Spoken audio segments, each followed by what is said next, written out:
High Court judge has ruled in favor of WASA manager Lancelot Lezama, ordering the authority to release key documents related to allegations of misconduct and misuse of public funds.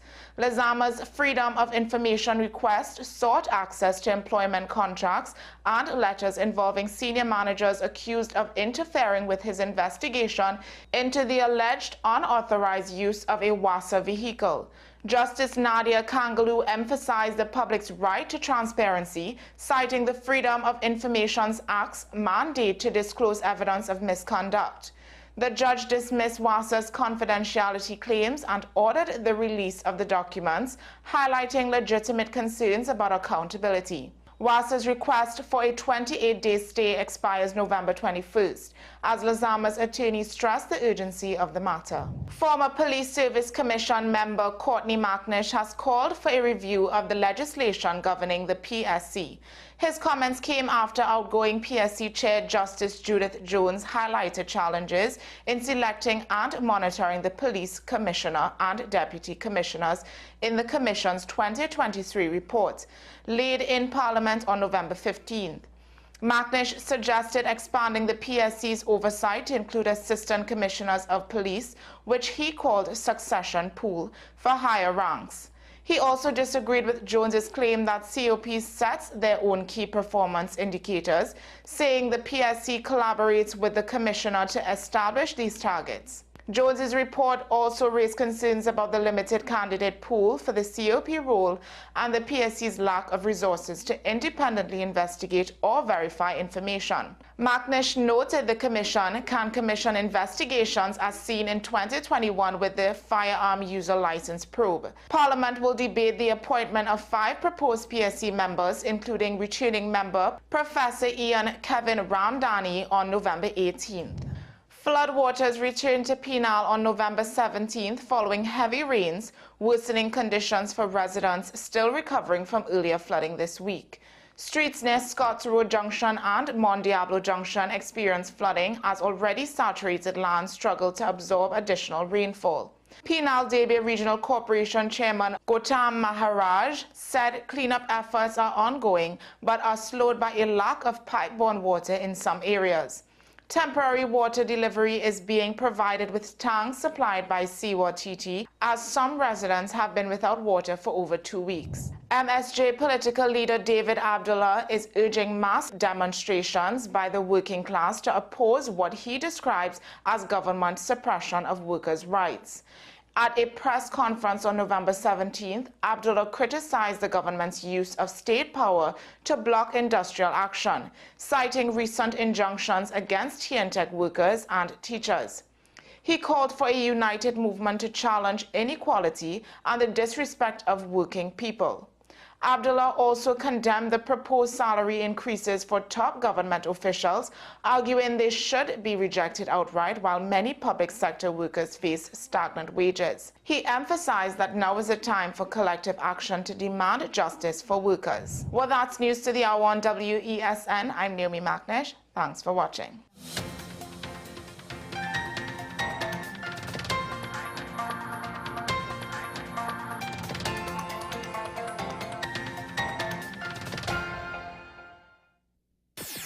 WESN.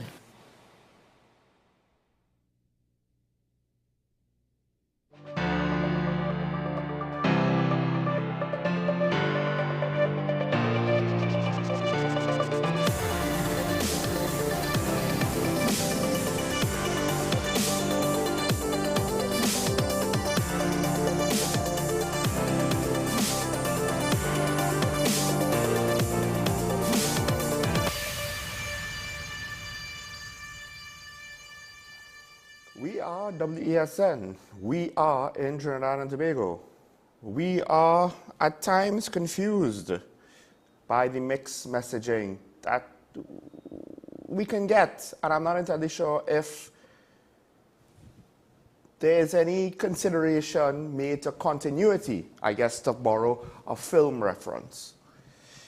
Continuity in message matters because without consistency, people will think you're trying to mama guide them, or that you're careless, or that you're incompetent. Now, granted, it's not easy to keep track of everything that an organization says, depending on how many spokespersons there are. Across the world, throughout history of the modern times at least, and maybe the equivalent in historical times, trying to deal with public communication with spokespersons and various different perspectives with regards to how to communicate can be tricky and messy. And there will always be people who make mistakes. But sometimes, you know, we have to question some of the low-hanging fruit, some of the easy things. So, of course, one of the messages that the government is semi-consistent with is that the economy is doing great. And I believe we will get into maybe sometime this week, the Prime Minister over the Forex issue said the economy is growing. It's growing. And the implication is that the Forex demand is greater than what it was, or at least on par of what it was, because the economy is growing. Demand is increasing. But the thing is, and this is something that I've spoken about more than once, particularly with the Minister of Finance, but the government on a whole. You can't give us positive economic news and then at the same breath try to provide us with reasoning as to why public servants could only get 4% or less by saying that, well, our economic position of the government is not so good. Well, which one is it? How does the economy grow and the government, whose revenue is based on taxes of the economy, even if we take the energy taxes and energy revenues and all of that out of the equation? Corporate tax, income tax, those are essentially linked to the state of the economy. If the economy is bad, well then taxes will be bad. If the economy is good, taxes will improve.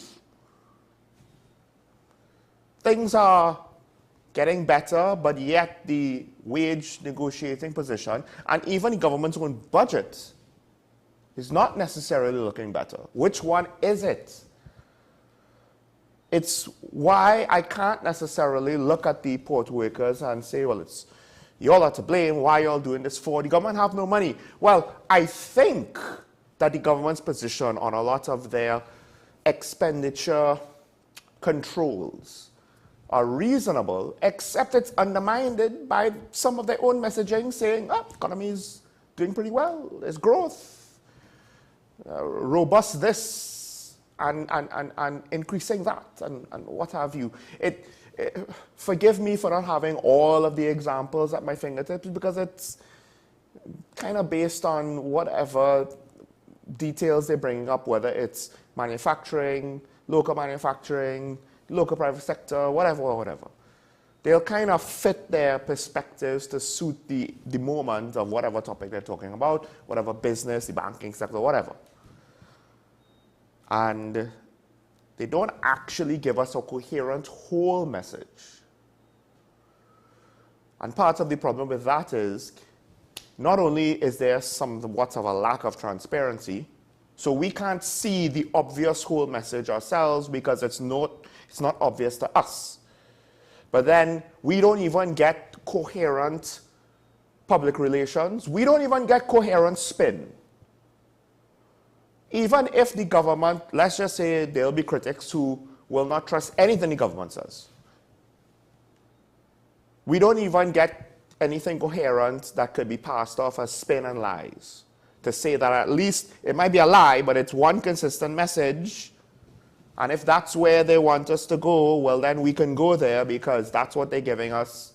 And from our point of view, it may seem reasonable unless we get anything to undermine that one consistent message, that spin. But we don't even have that. I mean, not that I mind. But my point is,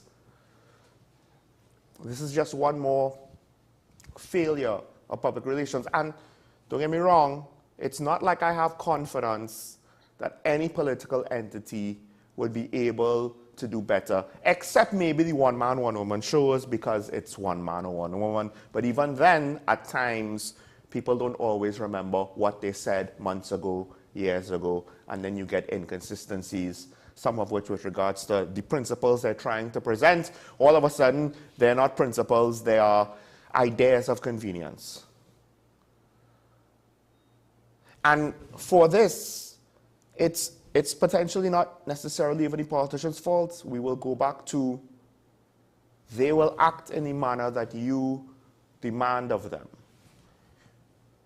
And the main areas where you could voice those demands are the elections, but it's not the only areas. And we just accept it. Prime Minister also has signaled the importance of finding the solo creed, but he did try to maybe temper the exuberance of the minister's initial message over finding the solo creed, saying that I believe there's a long way to go to get the money back. That's a bit more responsible. Ultimately speaking, this is just a step. It's a step that's needed to be done, which is why, and this is what, sometimes it's fine to show enthusiasm when you do a functionary step, something that has to be done in order to get to the actual objective, especially when it's something that's, obvious, not necessarily seen as the real difficult part of the equation, something very preliminary. Usually celebrating at that point, it's like in football, you're celebrating a pass, not a goal. No, we just passed the ball and we were celebrating. Why? And you might not analyze it to that extent in those terms, but to say that, why are we celebrating finding the tugboat? But to some extent, many of you may feel, well, what's the big deal? We still ain't get our money back yet.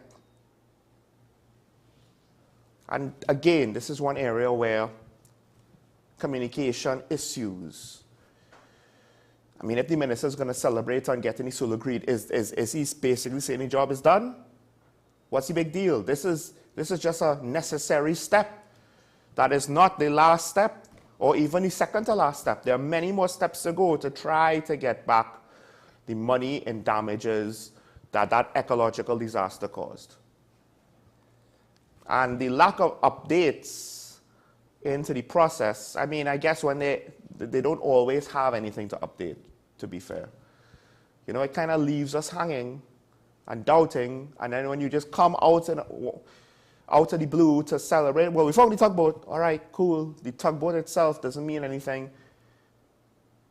Not that I condone the act, but I think it would only be logical for the owners to abandon said tugboats, unless they're greedy, in which case I pray for their greediness that they don't want to abandon the boat, and we could get links to them to get our money returned to us. And then the Prime Minister also mentioned the SSA probe. This is another area where there's a lack of updates. We're not sure what's going on. I get it, the SSA, it's not as though they could reveal everything behind the curtain to us. Certain aspects, a lot of information over an intelligence service needs to be secret, but this is also a public interest story. Now, to what extent is the time frame of the SSA probe taking too long? It's hard to tell. We don't know where it's reached. One of the reasons why you don't have transparency on things like this is because you don't necessarily want to reveal how the investigation is going, how it was put together, what deficiencies or agendas it may or may not have.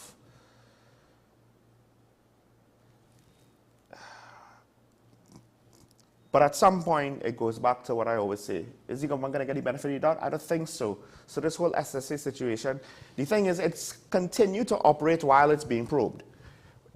We're not like America, where we have the NSA, the CIA, military intelligence, etc., etc. I think there's intelligence for the Secretary of State's office, or Department of State, among others. The FBI, of course, for counterinsurgency, counter-espionage within their borders. They have multiple agencies to lean on. We don't necessarily have that. So the fact that the probe is, I get it, this is not something you could rush, but at the same time,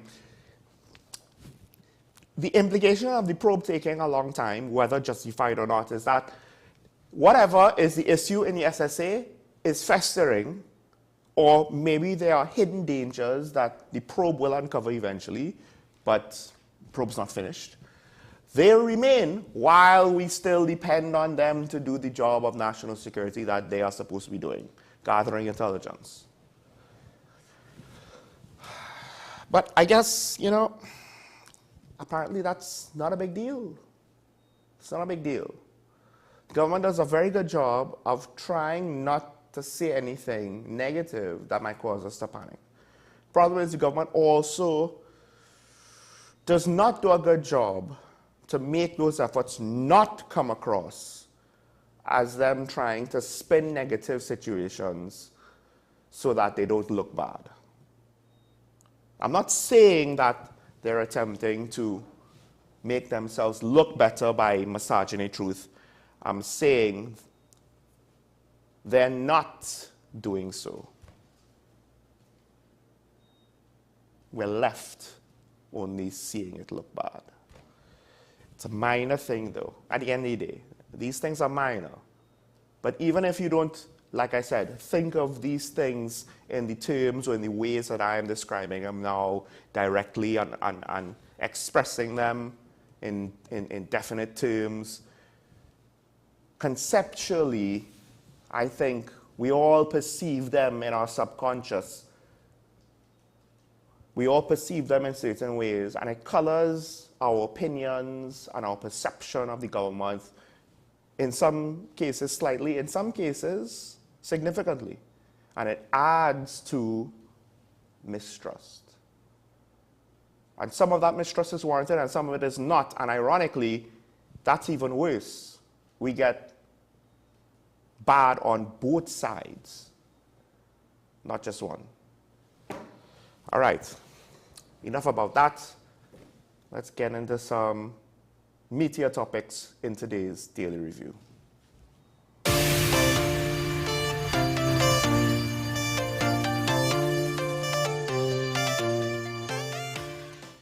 All right, so the first topic I want to get into, there's a new Police Service Commission. 1 member remains from the old Police Service Commission. 4 new members are here. The opposition has had questions over some of the members. I believe they have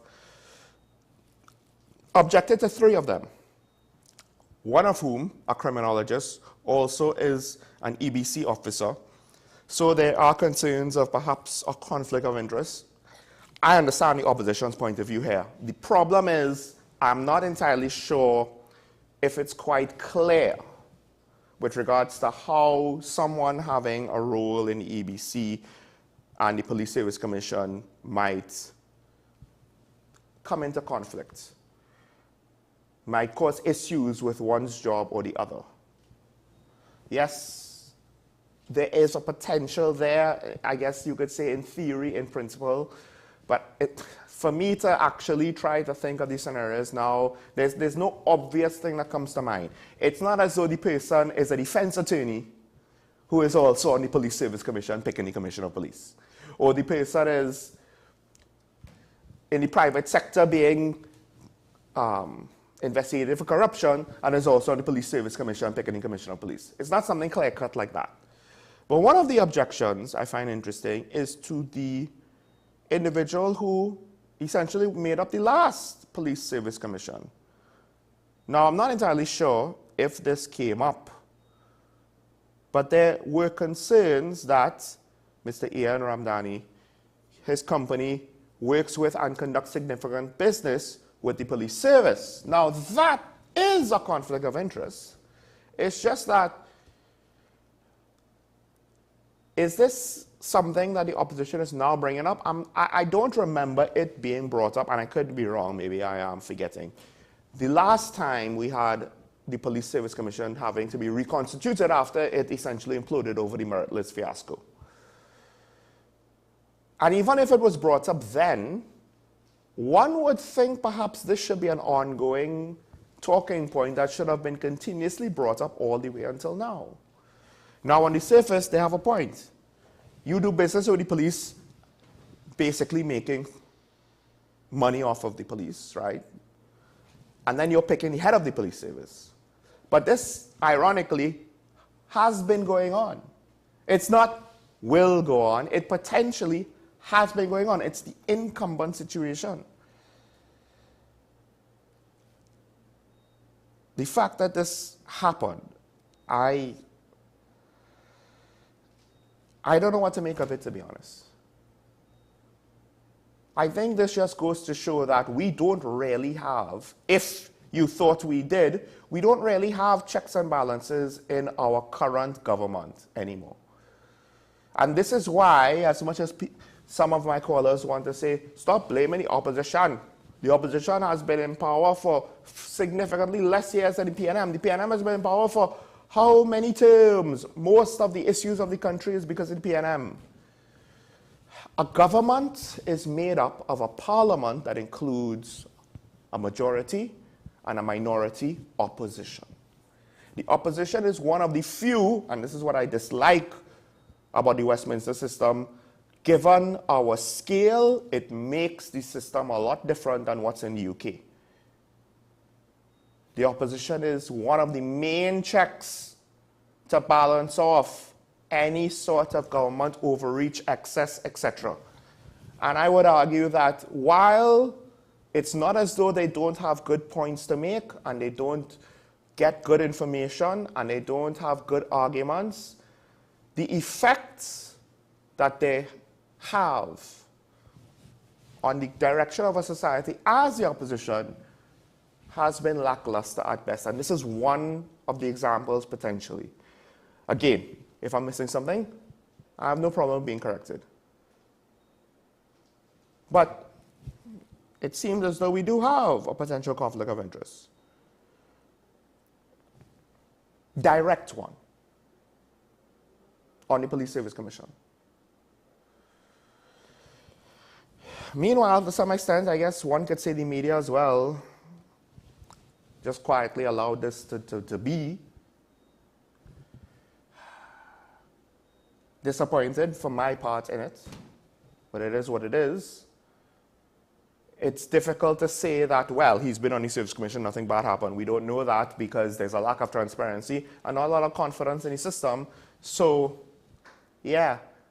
The unfortunate part is Mr. Ramnani could be completely innocent, potentially has done nothing wrong, but it doesn't matter because not only does the government have a perception issue, but the police in the Service Commission's own survey, which we'll get to on another day, they don't have much trust or confidence in that institution. Now, I guess one of the questions is, I saw the survey in the report. I'm not entirely sure if the Police Service Commission did a survey themselves. Not a lot of people bring up the Police Service Commission, to be honest, so I don't know to what degree you will get a true, accurate sense of the population's position on a survey. If a lot of the people being asked potentially would be considering the existence of the Police Service Commission for what might be the first time, then to say that you'll get their real judgment, I don't know. But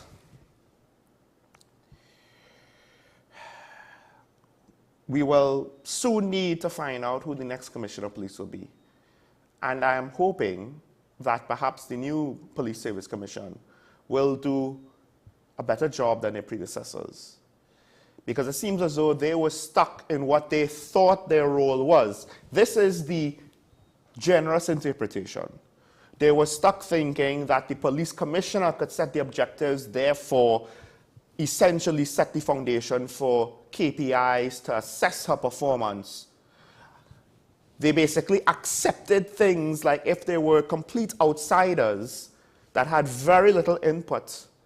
And they accepted the fact that, look, we just have to promote to some degree based on seniority. I don't think the time in service requires people with 20-something to 30 years of experience, but I could be wrong.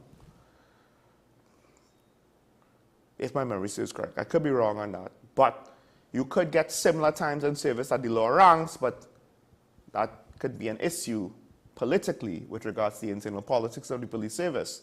They met a situation that may not have a really good answer, and then the result we got, whether it is because of the situation that they inherited or their own proficiencies or lack thereof, we have a commissioner who, as of right now, has no saving graces and has shown no actual ability in any aspect of the job, as well as the fact that the results, generally speaking, are bad.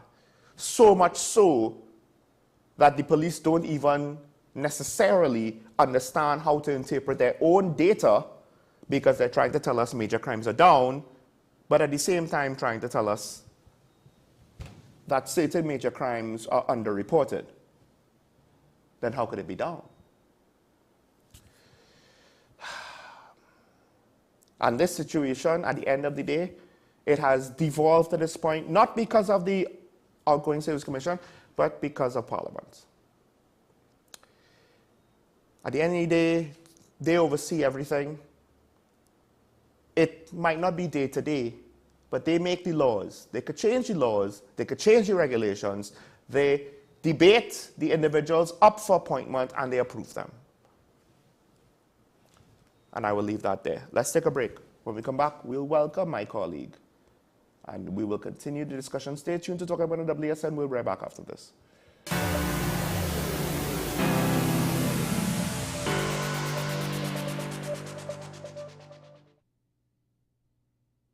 Do you need treatment for obesity or any related abdominal procedures? The community hospital now offers minimally invasive laparoscopic surgery done by an American-trained, board-certified surgeon with over 20 years' experience. Give us a call at 235-5479 for more information. The Community Hospital of Seventh-day Adventist, where good private health care is affordable.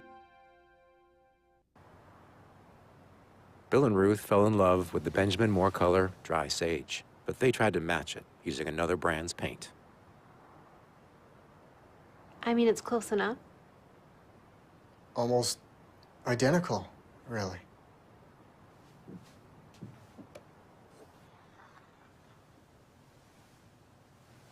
Yeah, there it is. Never trust another paint to be a Benjamin Moore color. Transform your home with PCU Plus. From stylish furniture to the latest appliances, we have everything you need to create your perfect space.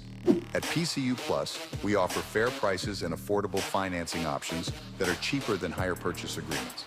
With convenient locations in San Fernando, Tobago, Arima, and our lifestyle showroom in Barataria, you're never far from the best deals. Visit PCU Plus today and discover why we're the top choice for quality furniture and appliances. PCU Plus. Quality you trust. Prices you'll love.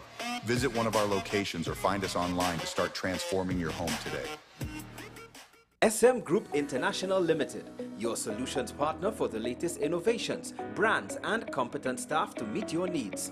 We provide products and services in the following divisions: executive services, event rental and services, power and heavy equipment, construction and property management, food and beverage, aggregate and sales and distribution. Check out more on our products and services at www.smgrouptt.com. Contact us at 221-7445 or email at info@smgrouptt.com.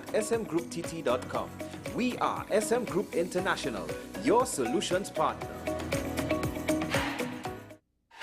Fan Zone, your reliable, authentic supplier, has just gotten better. You can now visit our website www.fanzonett.com for your authentic wear and collectibles. The only place where you can use both your Visa debit and credit cards. Visit our website fanzonett.com to make your purchase today.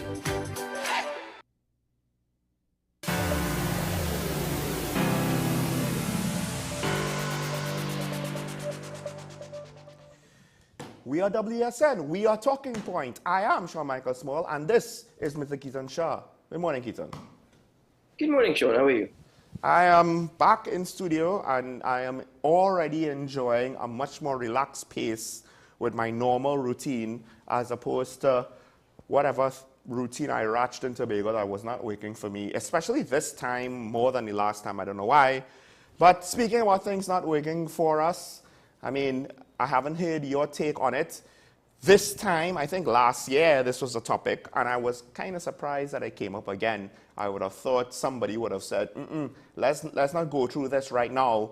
you know, going into an election where we're trying to tell, I think, the Port of Spain for 2014 to 17, not even 4%, 2%. Among other wage negotiations that are ongoing, and yet the SRC comes and proposes, yeah, let's increase the salaries of top government officials. Let's throw that proposal out there because we need to when the economy is in a questionable state. It's hard to tell because the government says that, you know, the economy is growing, but we don't have money to pay you. So, well, you have to just wait and see. EFCL. Keaton, what do you make of this? Because I can't remember your take. I mean, certain details of your take would be fairly obvious, I think, knowing you. But this is the second go wrong. Are you surprised like me that this is back in the press? I would have thought the politician would say, let's not do this again. Let's not do this again. Election coming up. Would anyone approve of this outside of some economists who are only looking at it from a technical point of view? Well, I'm not entirely surprised that this is back in the press. Remember, this is not something that we spoke about last year. This is something that we spoke about earlier this year. It was earlier this year? It was delayed. Remember that the Salary Reviews Commission's report, according to the Prime Minister, was it the Prime Minister or the Minister of Finance? They sent it back. They said, no, we don't agree with some of the points that were made by the Salary Review Commission in the report, and therefore we sent it back for their revision. It's returned, and it's quite astounding, the salary increases of which they've proposed. And I, for one, am entirely curious as to how they got to that figure in the end. Like, what exactly was it that was used, or what formula was used, or how did they arrive to that point as per getting to such a mammoth increase? Because bearing in mind, this is also for back pay. This is not just a matter of, okay, you know what, as of midnight tonight, we're going to start earning $90,000. This is also back pay as well. So the Prime Minister is to receive over 1 million in back pay, the opposition leader close to 1 million. But again, I'm not surprised. We knew it was going to come. The timing, of course, is quite convenient because it totally takes away from conversations of other happenings in Trinidad and Tobago. I mean, this is the main focus this morning because there's also the situation with respect to the unions. As you pointed out, there's still this situation with the Auditor General, which I think needs deeper focus as well, because, again, Lady Simler asked, why was the Minister of Finance not being investigated? And there seems to be no comments around that at all. I mean, the Minister of Finance is always quick to go to social media to try and point out, you know, we've been victorious and we've been successful. But there's nothing in respect to commentary in that case. Again, this whole thing is just entirely surprising, but 950 state officials across 325 categories. According to one former deputy central bank governor and economist, Dr. Terence Farrell, I think he says that this is affordable. Whilst it may be affordable, is it the right move at this particular point of time? Sure, Michael Swole. Is it necessary?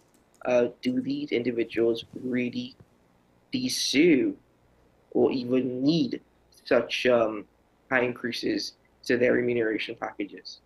I think I can understand the technical aspect. So I understand where Dr. Farrell, to some extent, is coming from, I think. And the SRC, at least on the surface, they're looking at the office. And now, what you said, how do you get to those numbers? That's interesting. Are they comparing us to, say, Jamaica, who I believe the Prime Minister earns $1 million TT a year or something like that already? Salary, unless I'm misinterpreting the information, is more than our Prime Minister's, among other things, right? How do you determine that? How do they get that figure? I don't know. But what I do know is, while I understand and would agree in normal times, in a vacuum, well, we're not raising the salary of Dr. Keith Rowley, we're raising the salary of the office of the Prime Minister. Fine. The problem is, we're in a time of economic difficulty where the government is trying to tell public sector workers, you can't get 12%. And therein lies the problem. Dr. Farrell is looking at it as an economic point of view. And I'm thinking, no, no, no, no. This is a political issue because it goes to leadership. And if the leaders of the country are basically telling the workers, well, you all have to suffer, but don't expect us to suffer alongside you. That kind of message in an election year, again, I don't think the population is going to agree with this. I don't think it's going to be popular. The question is how unpopular is it going to be? Because, but even amongst their own supporters, who might be some of these union members of the government, I don't expect this to be popular. Much less for the opposition supporters. Popular at all, Sean. I don't think we can't expect it to be popular. It's going to be very important because, put it this way, ask yourself. I don't know the financial position that any of these government ministers or opposition members are in, but I certainly don't see them having to struggle in respect to even purchasing vehicles. I certainly don't see them having to struggle in terms of being evicted for whatever the case may be. But again, we don't know their personal positions or their financial positions. So, in that context, it's quite possibly irrelevant. But again, it's an issue from the point of view that the way I see it, and I take a different viewpoint, they are public servants as well. The opposition members, the Commissioner of Police, the Office of the Prime Minister. And you're right, it's not the individuals, it's the office as well. The thing is it possible that they should probably go through a negotiation process as well to say, okay, between the periods of 2015 to 2020, we can negotiate a 5% increase? I'm just wondering if these are things that can be examined, or these are things that are possible. And when I say possible, I mean whether or not they are actually worth looking at. Not a matter of, it could happen, but whether or not they actually make sense. It's going to be an unpopular decision. I mean, we've heard from government MPs and ministers. Terence Yalsing said, let's wait for the debate. Brian Manning said, no comment. Stephen McClatchy said it's a decision up to the Prime Minister. But interestingly, Adrian Lyons said that he's taken a position suggesting that the government may not adopt the SRC's review. So he stated it to one particular media house. I don't know if he made this comment publicly, but he was asked. And his response was, I don't think it's going to happen, not at this point in time. I'd just like to point out, he said he doesn't think, but the headline is, will not. Yeah. Again, and again, he says... So the headline could get him in trouble, I'm just saying. Yeah, the headline says that, he's confident that the government will not, but again, reporting in TNT, Yeah. We'll have to go into that as a separate topic entirely. But again, Shawn Michaels, well, I'm of the opinion that even though that Mr. San Fernando made an argument, I'll never forget this argument. He says, if I take a look at the Commissioner of Police and the job that entails, he's previously argued that he thinks these are officers that need increases to their salaries or to their remuneration package. And particular positions, in particular categories, bearing in mind, in particular categories, you might make that argument. I don't think it's necessary at this point of time. Again, that's just my particular opinion. It's going to be highly unpopular if it goes through. And I'd like to see what happens in the debate, because we often speak about the Prime Minister and the opposition leader not being able to work together or forge a partnership. But the Prime Minister and the opposition leader came together to work together to decide that we're going to go forward with salary increases. This was a few years ago. This was just a few years ago. They came together and agreed, yeah, we're going to go ahead with SRC increases. So it proves that they can be on the same page. Wonder what's going to happen now, because bearing in mind, it's the office holder, what the Prime Minister earns while he's in office, he will earn dollar for dollar as well when he has retired and is no longer Prime Minister, when he's ex-Prime Minister. So the opposition leader as well is due to get a big payday as well if she ever decides to retire, because as a former Prime Minister, she's going to get that salary as well. So, just bear all that in mind. Let's see how they can come together, and let's see the point of view from both sides. But at this particular point, it's certainly going to be very unfavorable, particularly noting with what is happening with port workers and the SWWTU, what is happening with postal workers and the union there as well. Tutor has just begun negotiations for the 2020-2023 period with the CPU as well. All these things bearing in mind, public servants, it's difficult, but you know how it works in the private sector, Sean? Every year, you have a review of your performance. Every year, you have a review of the company's position. And with all those elements coming together, they are able to decide, okay, we could afford to offer you this much. This is what we can afford to offer you. This is after we review your performance. This is after we review your work in the company getting to this position. And we're also looking at the financial health of the company as well as projected growth. All those things come into consideration in a private sector enterprise or entity when looking at a salary increase. But I think public servants have it a bit better, don't they? Well, there's a lot of different minor things to unpack on this perspective, right?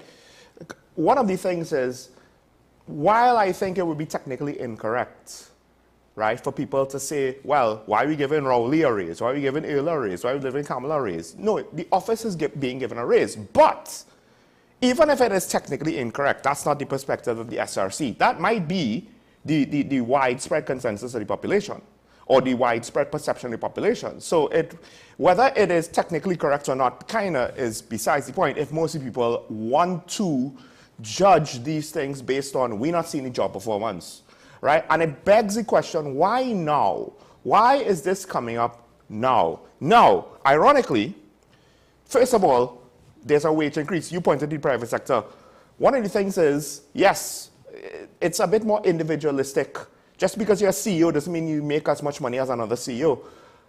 If a job does not have a lot of applicants, you might want to raise the salary. We don't seem to have that problem here with parliamentarians and senior government officials, right? But why now?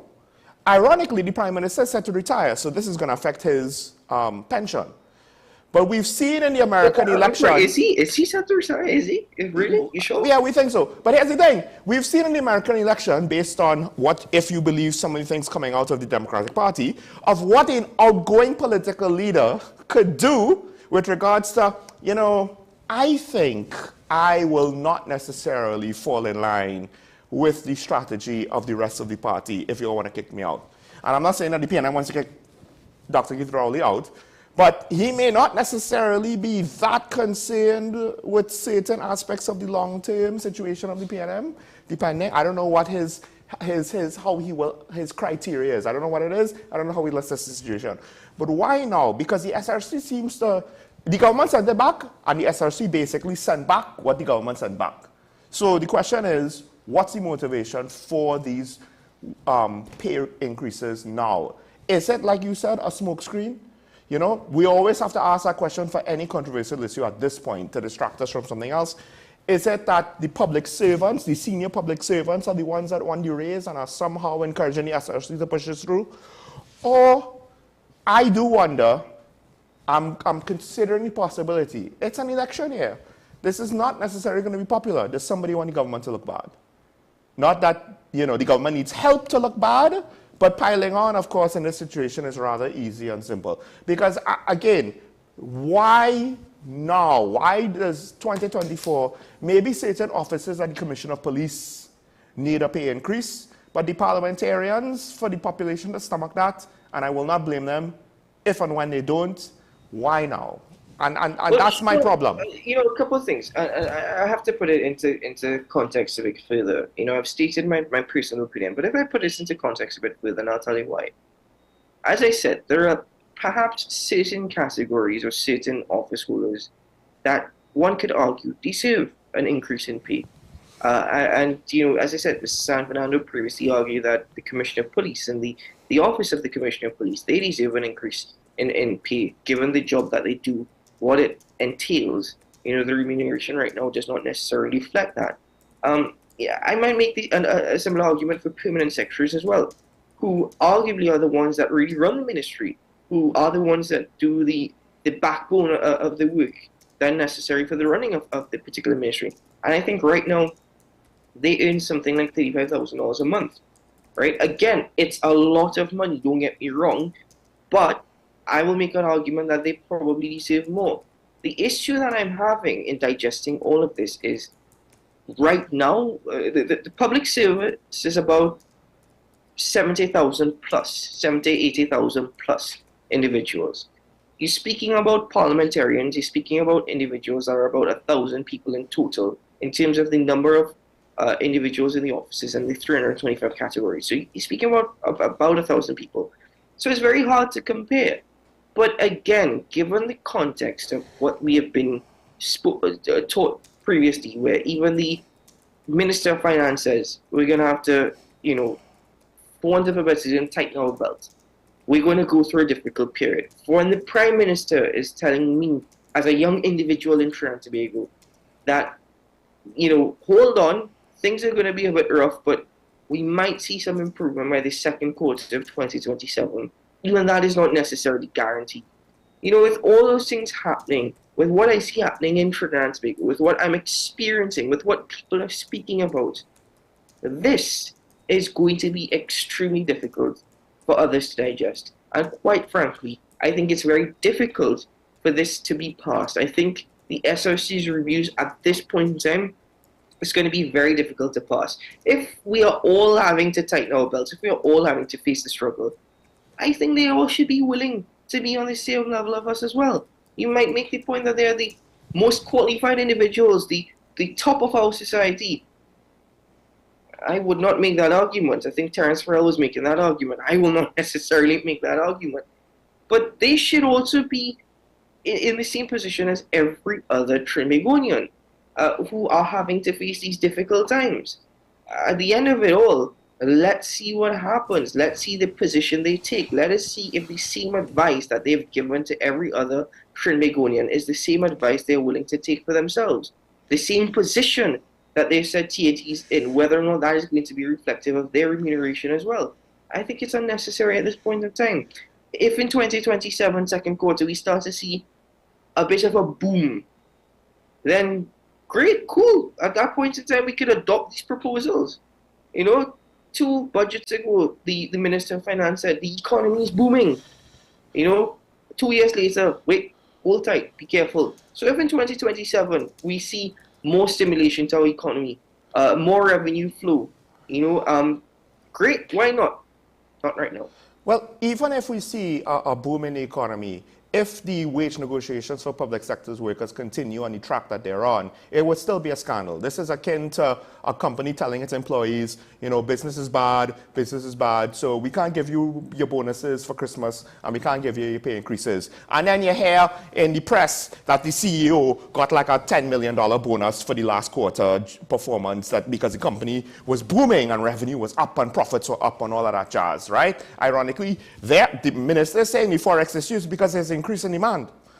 And it's comparing it to, I believe, 2015 or 2014 levels, or 2016, somewhere around there. Not an increase due to COVID. So the Prime Minister is kind of saying, oh, the economy is growing. Well, it's growing, but we're still offering 4%. The thing is, here's my take. I think on a practical level, the Commissioner of Police, among other office holders, but I'll use her as an example because it's the most obvious one, I don't think she deserves a pay raise. If the office needs to increase its pay, it could happen when she retires. She accepted a contract based on a certain level of compensation. She has not had, in my opinion, anything to indicate a job performance to say she deserves an increase, right? Now, maybe if we get to a point where her contract is to be renegotiated and there were applicable market forces, even without a good job assessment, with a good job assessment, then you also increase the pay there almost automatically. They'll negotiate for that. Even without it, market forces might dictate it. But I don't think we have that either. We have people willing to do the job for the compensation that is already on the books.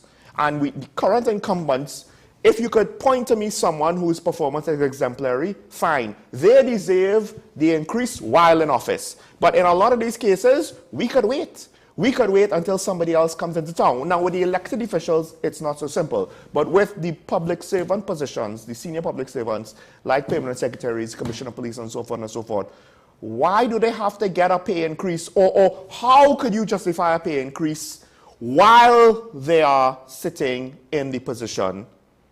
You could just wait until they retire and then increase the pay, because ideally, with an increase in pay, the negotiations for who gets the position from there on out will, of course, have higher expectations. But we selected these people with lower expectations. I really don't think that, from that perspective, that if you have a higher salary, you're going to get a better caliber of individuals to fill the position of commissioner of police. Well, the thing is, you're supposed to demand a higher caliber. I don't expect that to happen. So a lot of what I'm saying here is in the theoretical sense. Put it this way, maybe Edward Christopher's prayers are finally answered and she's getting that bonus that she was hoping for and praying for. In the meantime, my prayers as it relates to crime isn't necessarily getting any better, but now and again you're getting some good news in respect to police and their operations. I think yesterday there was a incident in Iran was an armed robbery. 3 individuals tried to hold up a water delivery truck. Guess what? Police shot and killed one. One is in hospital. It's a pity that we have to pay for their medical expenses, but they're in hospital. And another one has been arrested, and kudos to the police in that. But in this particular instance, I don't think increasing salary automatically suggests that we're going to get a better caliber of individuals. But we can more easily demand.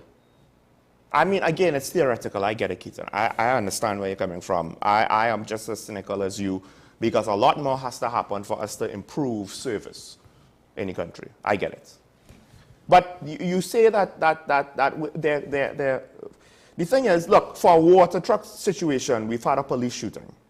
Right? Now, I didn't get into it today, but did you see, I don't know, have you seen the Police Service Commission survey and the graph charts? The media actually makes it in some ways look better than it actually is. Believe it or not. No, because the media rightfully points out you have on any given category in public trust in the police service, 21 to 31% of people that disagree that the police understands the needs of my community, and 18 to 28% or 34% strongly disagree. So you're looking at 50% people either disagree or strongly disagree, maybe even more than that. With regards to agree, at best, it's 21% in one category. A lot of cases, it's single digits. A couple are 11, 13, 10. And strongly agree, Keaton, the highest is 3%. So for people who agree that the police understand the needs of my community, you're looking at under 15%, whether it's agree or strongly agree. 20 to 30%, sorry, I lied, 27 to 40%, depending, they're neutral. They don't necessarily disagree, but they can't agree with the statement either. So when you look at all the people who cannot agree that the police understand the needs of my community, you're looking at around 80% of the people surveyed on any given category. Plus, and in some cases, it's the question that is being asked, understand the needs of my community, not asking about performance in particular or police operations in particular, but rather whether or not the police that are stationed in your area understand what is needed or required at any given time for effective police operations. And that is a point that needs to be focused on more so. I hope people, when they were answering that question, understood the question as such. It's not asking, it's mirrored in another... If they're receiving? No. It's whether or not the TTPS are responding to the issues in your area and responding to the events or the activities that are taking place. And people are dissatisfied with that. Well, with one exception, the ability to maintain order on roads and highways, those results, those kind of results, and the visibility of police on highways and major roads, so those are linked, right? With regards to satisfaction with police performance and public confidence in the police ability to address crime, the numbers are similar. Between strongly disagree, and neutral, the amount of people who can't agree or don't have confidence or can't say that they have confidence are 80 to 90% across the board on numerous different sub-issues of those categories. That's improved by about 4%. 2 to 4%. That's improved since January this year. I mean, so this is public perception, but then this goes to how is the public going to take pay increases for the commissioner and maybe the deputy commissioners? I can't remember if they were included. I want to leave this here. We could speak about this maybe on Thursday or another day. But there's there's another point that you raised just now too with respect to the Minister of Finance and what he spoke about with credit cards, and I think it was just silly and stupid on his part. But you know, that's something we'll discuss as well. Let's say about there, because you brought up the Auditor General situation. You think that this could be a smokescreen to hide that, which I would argue or agree with you. If you want to say that is a bigger deal, to me, that is a huge deal, what's going on with the Auditor General. I don't know if you saw this, but in every article where the Prime Minister, that reported on the Prime Minister's comments on the foreign exchange rates, at the end, because I believe this was kind of part of the discussion tacked on by the opposition, they threw a question out there around this time in the parliamentary session. So every article at the bottom reports the Prime Minister's answer to Dave Tanku's question about Lady Simler's query, right? If the finance minister will be investigated. And the Prime Minister said, I'm not aware of any query by any British or other law lord. I am not aware of any role of the Minister of Finance in failing to provide information to the Auditor General. And on one hand, I'm like, well, he's basically trying to avoid the question. But the problem is, it's implying you're not aware, right? Like, how are you not aware? The Prime Minister how do we believe that you're not aware? He's playing smart with foolishness, because I'll tell you what, in that particular instance, he, theoretically speaking, he is correct in the sense that nothing official has been submitted. In fact, up until this morning, I am not aware that the written judgment on the part of the Privy Council has been provided. Now, I am due to be corrected on that, and please correct me if I am wrong.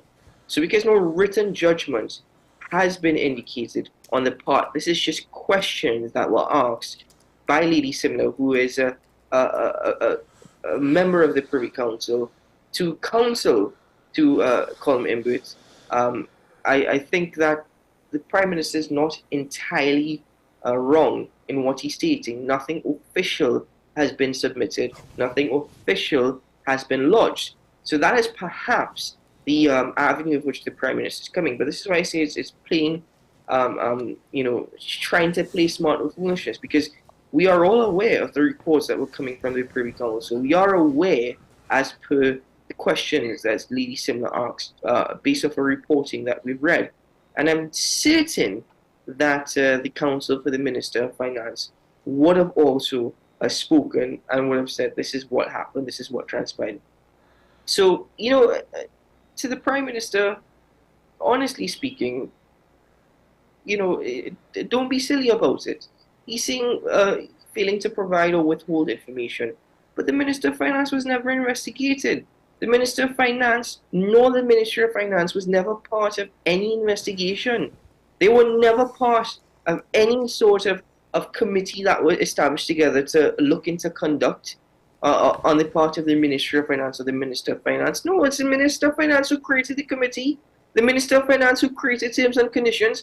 How could you suggest that you're not aware of any information that was being withheld? It's because the Minister of Finance had nothing to submit at that point. He created the entire investigation and terms of reference. That's why there is nothing to suggest that he withheld it. He was never a part of the purview of any committee. So to be more specific, the question was failure to provide relevant access to documentation preventing the Auditor General from conducting the required audit of TNT's accounts. And I think maybe the Prime Minister is unaware of the Auditor General wanting to look at certain aspects of the Central Bank and the Ministry of Finance, that they made proactive requests to look into certain things. But what he should be aware of, and this is where you're right, I do think that he's just trying to avoid the question, and he's trying to give a general answer to avoid answering anything specifics, but he wasn't careful enough, because the whole basis of this imbroglio is the fact that certain documents that the Ministry of Finance wanted to give the Auditor General were after the deadline when she was not supposed to accept any documents because that's the point of a deadline. So failing to provide information, now if you want to say that it was purposefully, it was an intentional failure, that's not what the question is, but I can understand if the Prime Minister interpreted it that way. But to say that there was no failure to provide documentations, the whole basis of this whole situation is the fact that the Ministry of Finance weren't able to provide the documents in the legally required time frame. And that's what kickstarted this whole thing, right? Whether they're post-dated or not, that's a whole other debate.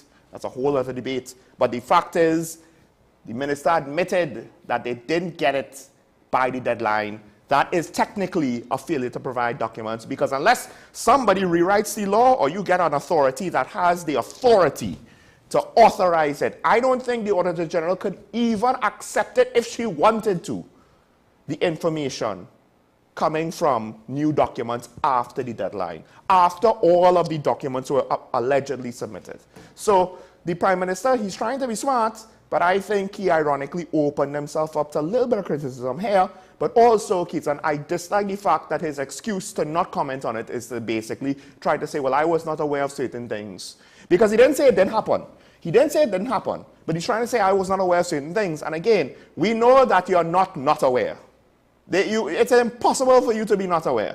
Because otherwise, then you're sleeping on your job. Well, let's hope that's not the case, Michael Sewell. But some people have been caught sleeping on the job before in Parliament, so you never know, it's quite possible.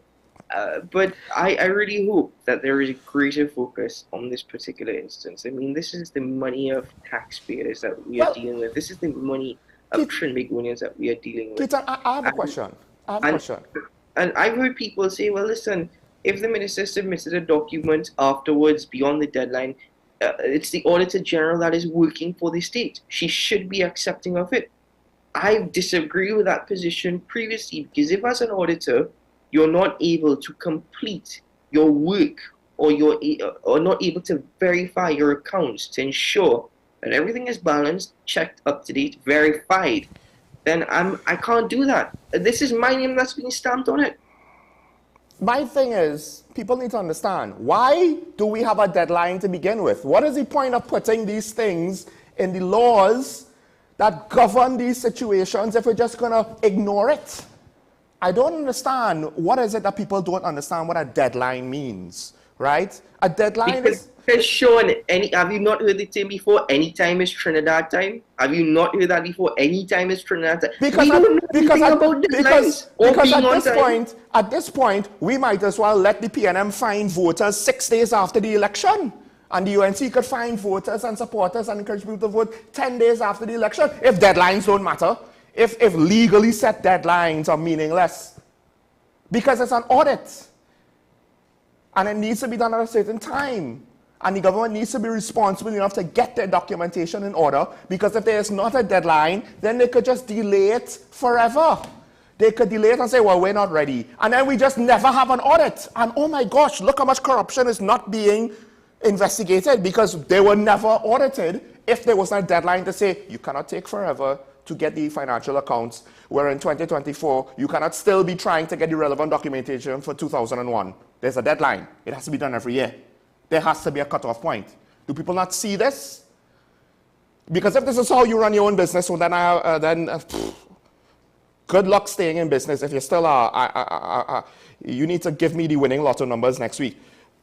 Keaton, I have a question though. Some people think, and the opposition leader said this, and we'll close with this, the issue is the money. To me, the issue is not the money. To me, the issue is how the process of auditing the government's finances were treated by the Minister of Finance and the Attorney General. That's, to me, the issue. Because essentially, the Minister of Finance, the law said, I get the Auditor General's report, I lay it in Parliament at the next sitting of Parliament. I believe it might be specific to the Senate, which happened within that week of him getting it. He did not do that. He asked for an extension, something that the Auditor General did not ask for.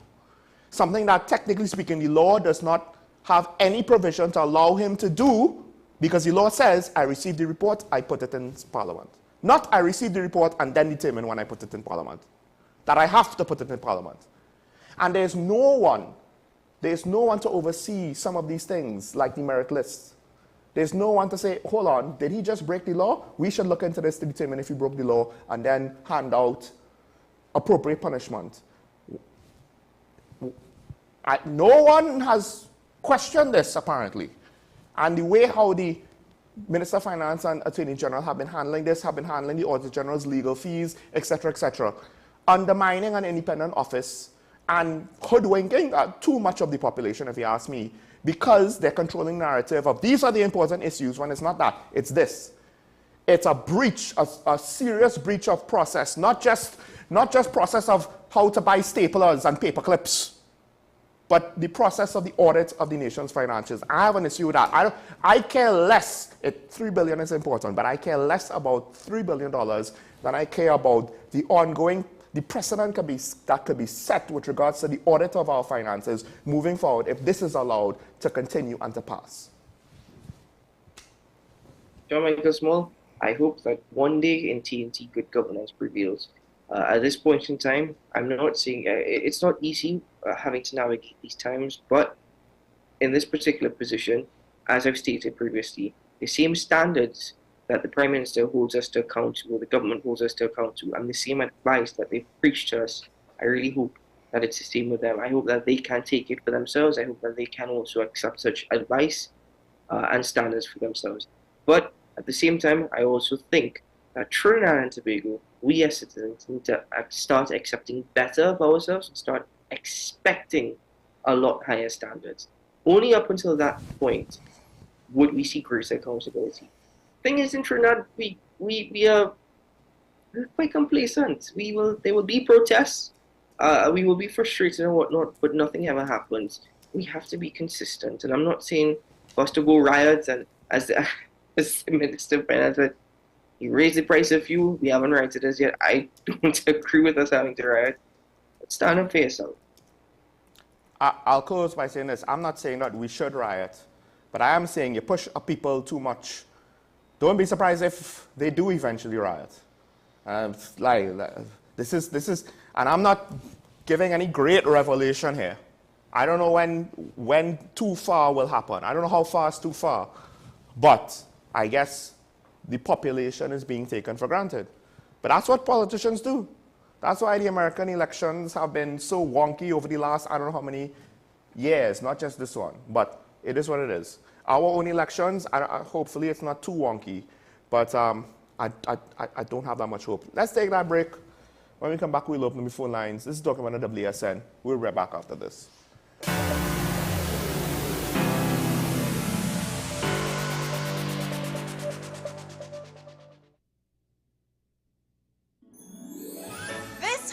Season.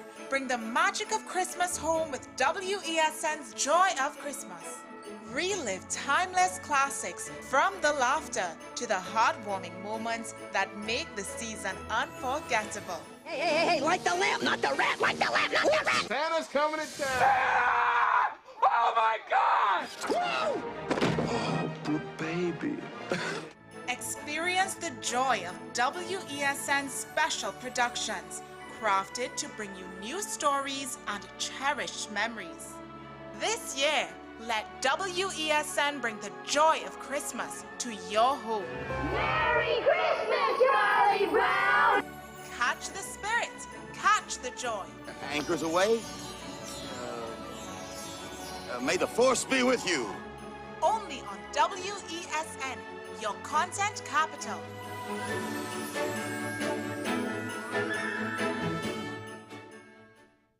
My name is Dr. Stephen Carroll, the CEO at Community Hospital of Seventh-day Adventist, and we are committed to making good private healthcare affordable.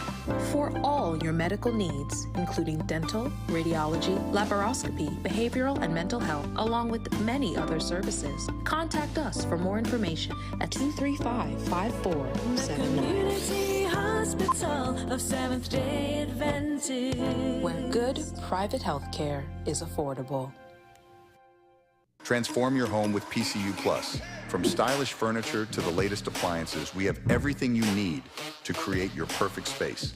At PCU Plus, we offer fair prices and affordable financing options that are cheaper than hire purchase agreements.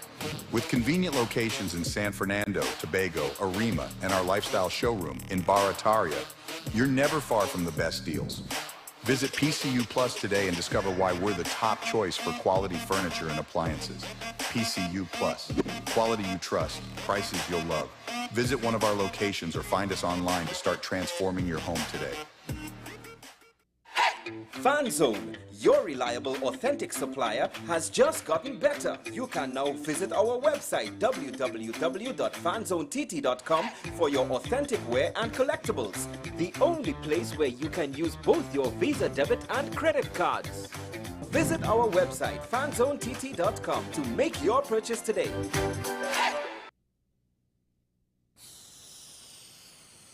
If these walls could talk, they'd cry uncle. They didn't plan to become offices or yoga studios. But they've stood by us, even when we got a little stir-crazy. For that, they deserve some thanks. They deserve Benjamin Moore.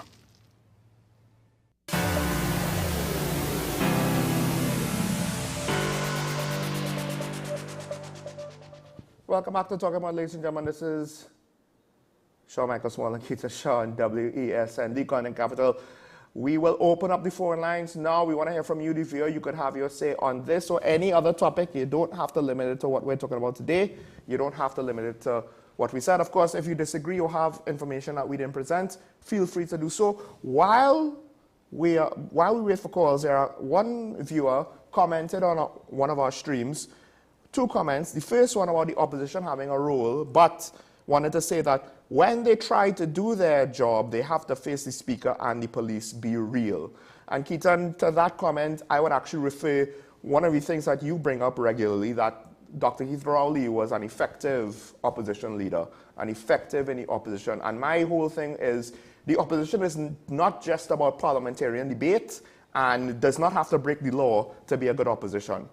Public relations, public communication, public messaging is, whether within Parliament, outside of Parliament, political platforms, interviews to the media, having a coherent message to present themselves as a viable alternative and effectively pointing out government issues to make it unavoidable so that they can't hide. To me, all of those things are not being done good enough. At times they're done, but not consistently and not good enough. And well, there's also the obligatory comment with regards to Dr. Farrell and why he thinks that Rowley deserves an increase. And I guess to some extent it goes to my point, Keaton, even if we're looking at the office getting a pay increase, the population is not going to see it that way. They're going to see it as the office holders getting a pay increase. And on a practical level, that is true. And who deserves it is the real question. Do they deserve an increase of this size? It goes back to what you said on others. How did they get to these increases? Yeah, I don't understand the formula that was used. I mean, sure, it takes into account things like inflation, but utility rates have not increased. Yes, vehicle on taxes have gone up. Taxes on vehicles have gone up, but then again, they're exempted from those taxes. The price of fuel went up, but they receive a travel allowance that accounts for that. So, I'm trying to figure out exactly what was the formula. Was it because housing prices have gone up as well? I don't know. But, every year or every few years, individuals do have salary reviews, but it's all dependent on certain circumstances or factors. And I can't see it at this particular point in time being warranted. As you said, utilities haven't gone up. WASA, apparently, they're hoping for the RIC to allow increase in water rates, which, if we get better service, might be justifiable because, we have to maintain it, not just dig the wells and lay more pipes, but maintain it. But this could be a sign that there are certain things that we just kind of lived with certain level of expenditures that weren't where they should have been. And unfortunately, we don't have the oil and gas money to finance all of this anymore because it was essentially, I can't use the word that I want to use. I don't think I can. So yeah, it was wasted. Too much of it was wasted. So I do think that utility increases, Keaton, electricity and water, it might not happen now, but it's going to happen eventually. It's going to happen eventually. And of course it's going to happen eventually. That's the whole point of these exercises happening now. You know, it will happen eventually. Within the next year, I don't think so. We have a call on the line? We have to beg on the line. Good morning, caller. On here. Morning. Ethan. Good morning. I want to agree with you both this morning. I certainly don't see a reason for an increase to the salaries of these politicians. I think they're being paid enough. Not only are they being paid enough, you have to also factor in the perks that they receive, you know, the allowances and so forth, the health allowances, the living allowances, which is where most of the working class earnings go towards living expenses. And those living expenses for those high-ranking politicians are all paid for by the taxpayer on top of their salaries. So to give them an increase in salary, I think at the time where, you know, we're saying that, you know, Rowley has already told us that there's dark clouds ahead, you know, our oil reserves and so forth. We're really low on that, and we have problems in that area, and we don't see down the road, we don't see that light at the end of the tunnel. Why then should the leaders take an increase? Wise leaders, caring leaders would actually take a pay cut during times like these. They would actually say, look, I'm making enough. Let me put some back into the treasury. But instead, they're taking it out. Also, Keaton made a very good point that we, the people, have become so complacent. And I believe, and I know, actually, that it is because the people have been sifted into parties, and they then have become accustomed to allowing the political leaders, the party leaders, to speak for them, to speak to them, and speak for them. And as a result of that, the people have become very complacent and very sheepish to allow this to actually go on. So I want to thank you, gentlemen, for allowing the time this morning. Thank you. Thank you, Cora. Thank you. I agree with the pay cut. And it's not that the pay cut, just like how the pay increase, we could afford it technically. The pay cut is not going to all of a sudden free up tens of billions of dollars to help deal with the deficit. But it will be a leadership function. It's not about the amount of money. It's the fact that, A, we are in this with you. It's the symbolism of the thing. It's the fact that we're going to experience, not necessarily to the same degree, but we're going to experience what you're experiencing because we're all in this together. And that's essentially what this whole SRC exercise is kind of pushing us away from. It's not that we're all in this together. It's that you all have to suffer, but we need to be taken care of because we are too important to not be taken care of. And in that point in time, listen, it is what it is. 70 million Americans elected a billionaire because apparently they had greater confidence that he was more trustworthy to them to deal with the needs of the working class. So it's not always going to align itself, you know, that directly. But the fact of the matter is, I think, Keaton, you brought it up, and I brought it up in the past. To what extent does the political class of TNT and the upper strata of the business class not really understand what the working class and the poor in TNT and the working poor are going through right now? Yeah, inflation is low. That's because we just literally don't have enough money to drive inflation higher than 1%. I think they are a bit out of touch, actually, Sean. The thing is, you know, if people work hard and earn their money, they should have the right to however they want to spend their money. They should have that liberty. That's all upon them. So, you know, whatever you're earning, Obviously, you have to meet your expenses, whatever you have left over. If you have any left over, it's entirely up to you, and it should be entirely up to you. But this is the thing. It's getting more and more difficult for people to save, Sean. You get your income, and by the time you budget your expenses, whether or not you have to pay rent and you have to pay utilities, you have to pay, and in some instances now you got to pay increased rent because of property tax. You've got to pay increased. Your money, your dollar doesn't stretch any further because you have to pay all these taxes, you have to pay all these bills. Consumer spending is something that's very, very. I'd love to get more information on that and whether or not consumer spending is up. According to the Minister of Finance, credit card spending is up. It's because people don't have the disposable income that they used to have. Obviously, credit card spending will go up. You would expect that. I'm going to swipe my card now for something I need now. I don't have cash in the bank, or that cash I have in the bank is already allocated. Next month when I get paid, I'm going to have to try and pay this out. And that is what's going to happen. There's some people who are now choosing to shop online as compared to down here in stores because, listen, it's cheaper if I'm able to get 5 jerseys online for 100 US rather than pay 100 US or 600 TT down here for it, then I'm going to do that.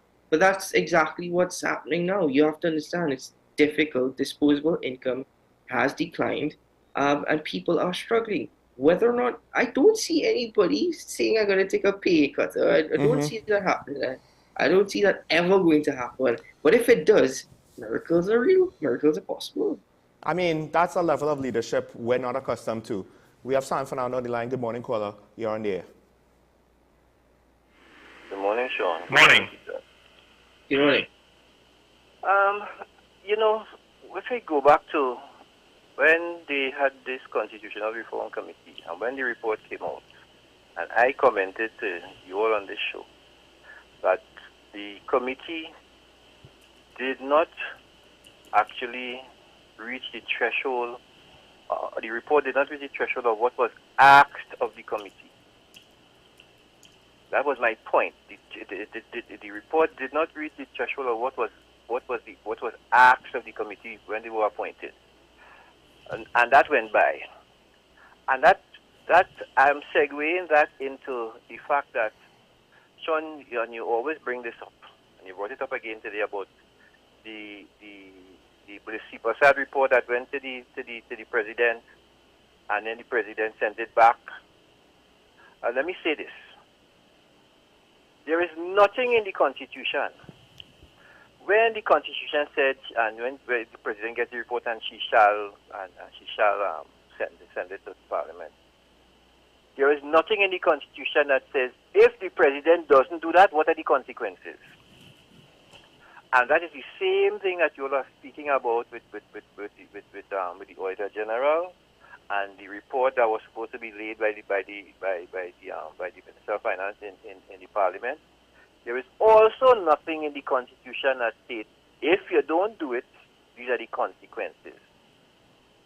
And that is the issue when I spoke about it not reaching the threshold, because the Constitution really needs to be reformed, because there are no consequences if you don't do a lot of things in the Constitution.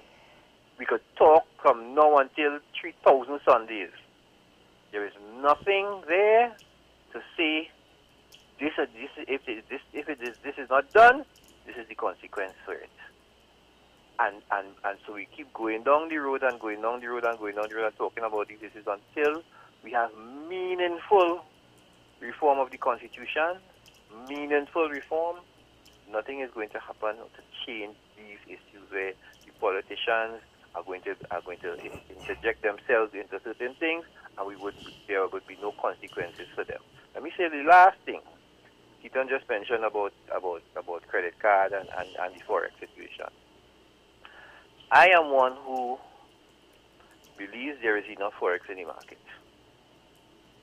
There are a lot of anomalies which you all are not aware of in the system. But I am telling you, the problem is the economy. You said a lot of things. You said the economy is not doing well and whatever. But there's a greater demand for forex.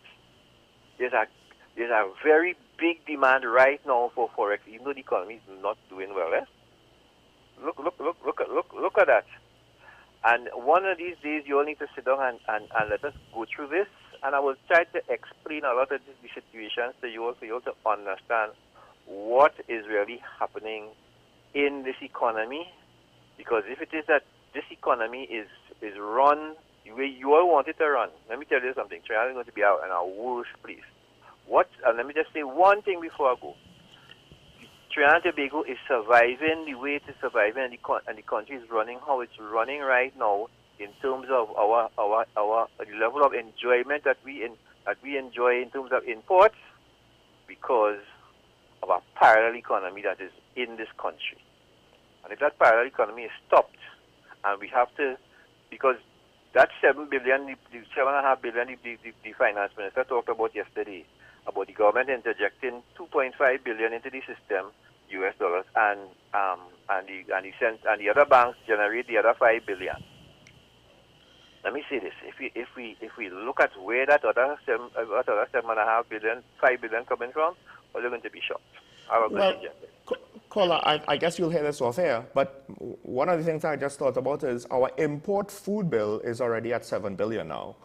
So if we need $7.5 billion US, where are the car importers paying for the cars? Where's that money accounted for in the $7.5 billion? And then also clothes importers, shoe importers, etc., electronics, computers, etc. Like, the maths doesn't seem, so there's a lot that we don't know. I'll give you that. And you probably have a better idea about what's actually going on. But the $7.5 billion figure, it doesn't seem to be matching for me right now. Let's just put it that way. We have Mova that's been waiting on the line. Sorry, Keaton. But we have to take this call before Mova.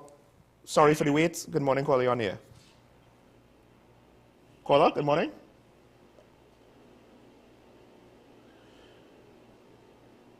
We may have lost the call. Or the caller may be away from his phone. We may have lost the call. I'm not hearing a signal on the phone line, but Mova, if you're there, if you could call back, if it's anything. Wait. We do have Mova. Hello, Mova, are you with us? Hold on out. I'm not sure if that, Keaton, was that? That was you speaking on the call, I assume.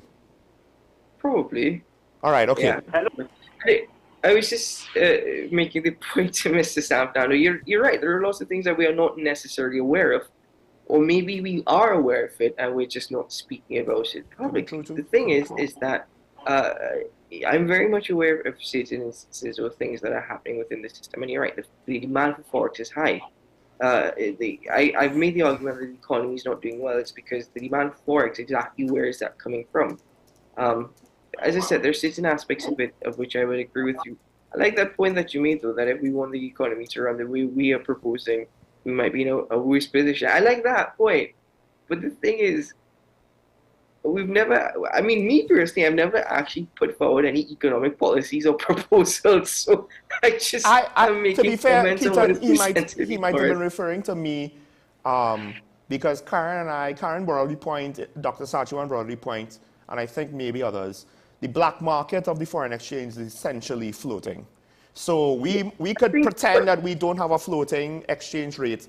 The government has not commented directly on exactly how that is translating, the black market exchange rate versus trying to keep us fixed at 6.7, right? The minister, there's a comment in one of the papers that he kind of talks about it, but not really in detail to give you anything definitive enough to really come to a reasonable conclusion over how things are working out. That point that Mr. Sanfanano made, though, and I would agree with him strongly on this point in respect to the parallel economy, and I think I've stated it previously, the parallel economy is really what's propping up TNT at this point, and that's my opinion. That's just my opinion. It's the parallel economy more so that's really propping up the economy, but overall. Parallel meaning illegal? Let's just leave it at parallel for now. Let's just leave it parallel. Because ironically, one of the problems with even a black market economy still has to go through similar market forces that gets us to the issue of the exchange rate. I don't want to go into all the details because I think we either have another caller from San Fernando or San Fernando's call back. So, good morning, caller, you're on the air. Yes, sir. I just called back to correct something as you said. The $7.5 billion food import bill, that is PT. That's not US dollars, yeah? With the code at Okay, $7.5 right. billion, that is TT dollars. Okay, thank you. Okay. Thank you. All right, well, that answers that. Listen to the Minister of Trade, Sean. You've got to listen to the figures when they quote it. Listen, there's too many things that we have to interpret on a daily basis. I'm the communications guy. I'm not the figures guy, right? But all right, I stand corrected on that. Thank you for that. Although I will say, though, I still wonder if 7 billion US is the full figure, given just how much we have to import. And I think therein lies one of the key issues. I don't know necessarily what it means, but the fact that we have to import almost everything, even if the economy is doing bad, as the population technically grows, we went from 1.399 million to officially 1.5 recently, depending on whose figures you look at. As the population grows, it's kind of similar to water for all. It's always going to be a moving target because there are going to be new houses and new businesses, and that's going to be in new areas that's going to need water. The demand for the economy is going to, for goods and services, is going to continue to grow regardless of our finances, just because of people. We have Trinity on the line. Good morning, caller, you on air? Caller, good morning. Good morning, how are you going? Just one quick point. There is a Chinese economy too.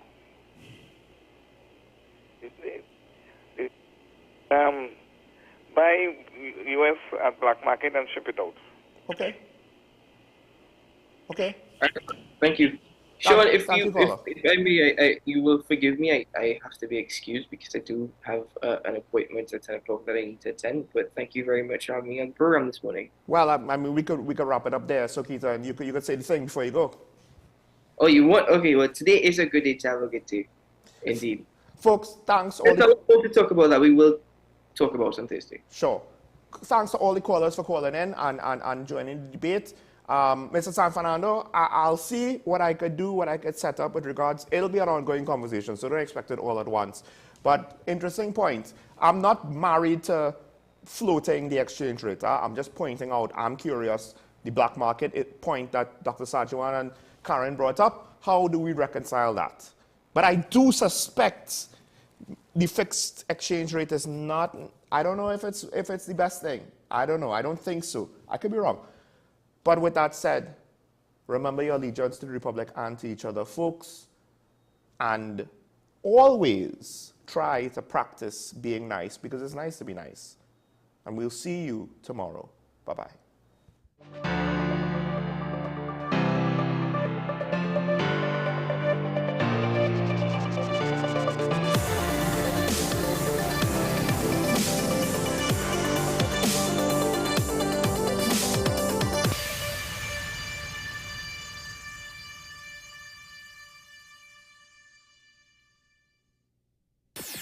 WESN.